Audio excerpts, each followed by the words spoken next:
अस्सलाम वालेकुम, welcome to my channel. उम्मीद करती हूँ आप सब हैरियत से होंगे। अल्हम्दुलिल्लाह हम भी हैरियत से हैं। आज की जो रेसिपी आपसे शेयर करनी बहुत इजी और क्विक सी है, वनीला आइसक्रीम।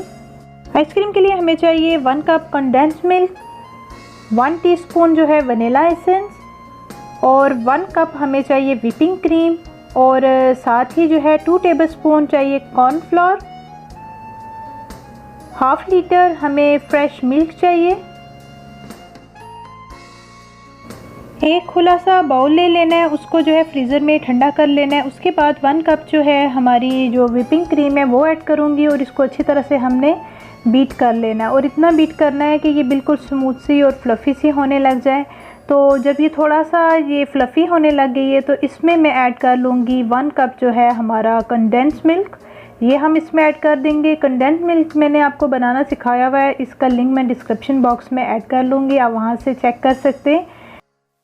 अब दोबारा से क्रीम और कंडेंस मिल्क को दोबारा से मैं बीट कर लूँगी। फिर ये एक स्मूथ सा इसका जो है फ्लफ़ी सा टेक्सचर आ जाएगा। तो इसमें हम ऐड करेंगे 1 टीस्पून वनीला एसेंस और फिर इसको बीट करेंगे, थोड़ा सा मिक्स कर लेंगे वनीला एसेंस को। और जब अच्छी तरह से ये मिक्स हो जाएगा, इससे फ्लफ़ी सा इसका बैटर जो है हमें चाहिए और ये हो गया है ऑलमोस्ट, ये रेडी हो गया है।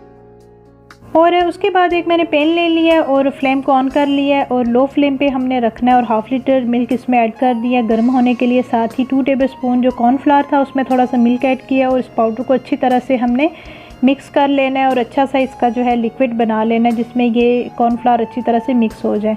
जब हमारा मिल्क थोड़ा सा गर्म होने लगेगा, उस पर बबल्स आने लग जाएंगे कि अच्छी तरह से गर्म हो गए, तो इसमें हम कॉर्नफ्लावर जो मिक्स किया हुआ है वो ऐड करेंगे। और साथ ही जो लो फ्लेम पे चम्मच को हमने हिलाते रहना है ताकि उसके अंदर गुठलियाँ सी ना बने।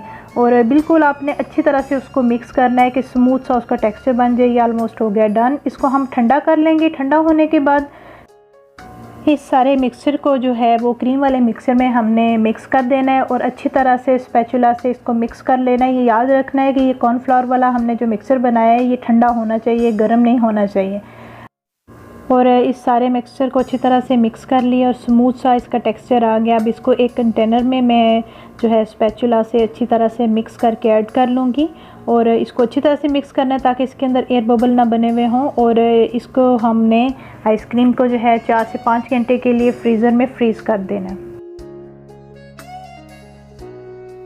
ऑलमोस्ट 5 घंटे हो चुके थे और हमारी आइसक्रीम हो गई है डन। अब इसको मैं जो है कट्स लगाऊंगी और प्लेटिंग करूंगी। बहुत ज़बरदस्त और इजी सी और मज़ेदार सी हमारी आइसक्रीम रेडी हुई है।